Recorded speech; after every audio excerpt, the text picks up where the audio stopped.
السلام علیکم خواتین و حضرات، آئی اسٹوریز ایک نئی ویڈیو کے ساتھ آپ کی خدمت میں حاضر ہے۔ امید کرتی ہوں آپ سب لوگ بالکل خیریت سے ہوں گے۔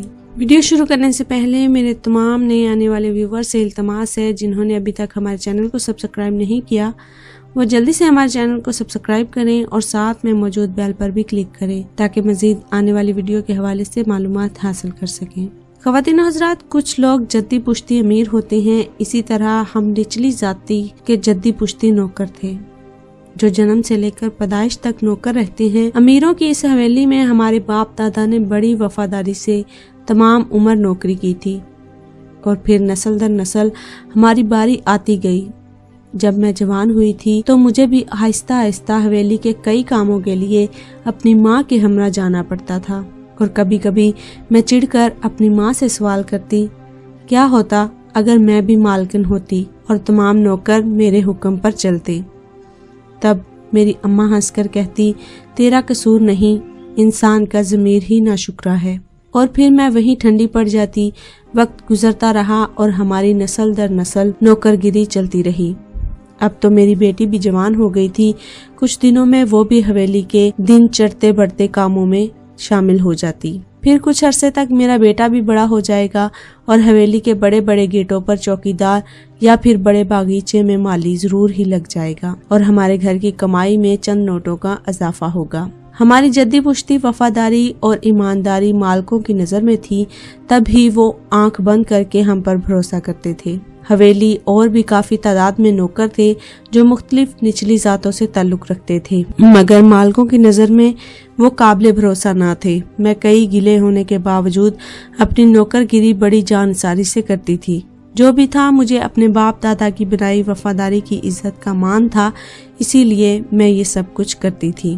کچھ دنوں سے حویلی میں چوری ہونے لگی تھی، کبھی کبھار قیمتی برتن یا آرائش کا سامان غائب ہو جاتا۔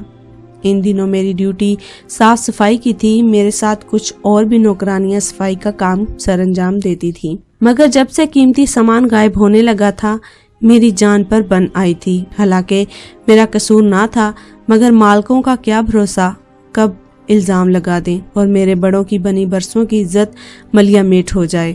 پھر ایک دن مالکن نے سب نوکرانیوں کو جو گھر کے کام کرتی تھیں طلب کر لیا اور خاصی لمبی تقریر کرنے کے بعد آخر میں بتایا، اس بار اگر کوئی چوری کرتا پکڑا گیا تو نہ صرف نوکری جائے گی بلکہ سامان کی بھرپائی کے ساتھ پولیس کا منہ بھی دیکھنا پڑے گا۔ میری نظر تم پر ٹکی رہے گی۔ ہم نوکروں پر مالکن کی کتنی نظر تھی یہ بات میں اور شاید وہ چور جانتا تھا۔ مالکن کو اس بھری حویلی میں اپنی اولاد، دیورانیوں اور نندوں کی الجھنوں سے فرصت ملتی تو وہ اس بڑی حویلی میں کام کرنے والے لاتعداد نوکروں پر نظر رکھتی، مگر کہیں نہ کہیں مجھے یہ لگتا تھا مالکن کا یہ آرڈر میرے لیے نہیں تھا۔ وہ مجھ پر اعتماد کرتی تھی، مگر نہ جانے میرے اندر کیا جاگا کہ اندر ہی اندر میں نے مالکن کی نوکروں پر نظر رکھنے والی ذمہ داری سنبھال لی اور چور یا چوری کرنے والے پر نظر رکھنے لگی۔ چور بے فکرہ تھا، اس نے مالکن تو میرے سر پر ہے ہی نہیں، مگر وہ یہ نہ جان پایا کہ میں مالکن نہ سہی مگر بالا ہی بالا میں یہ کام کر رہی ہوں۔ اور پھر ایک دن میرے شک کی بنا پر وہ چورنی ہاتھ آ ہی گئی۔ مجھے شروع دن سے نئی کام کرنے والی فریدہ پر شک تھا، اور ایک دن میں نے کچن سے بچا کچا کھانا لے جانے والی اس کی معمول کی گٹھڑی کھولی اور واقعی اندر قیمتی آرائش کا چھوٹا موٹا ساز و سامان تھا۔ اور بس پھر وہ منتیں کرتی رہی، میرے چھوٹے چھوٹے بچے ہیں، نوکری چھن جائے گی، معاف کر دے مجھے۔ مگر میں کیوں اس کی سنتی؟ ایک چورنی کو حویلی میں پناہ دے کر میرے بڑوں کی بنائی نوکر گیری کی ساکھ کو برباد کر دیتی۔ مالکن کو بتانا تھا مجھے اور مالکن نے اسے نوکری سے نکالنا ہی تھا، مگر میری منت پر پولیس کے حوالے نہ کیا۔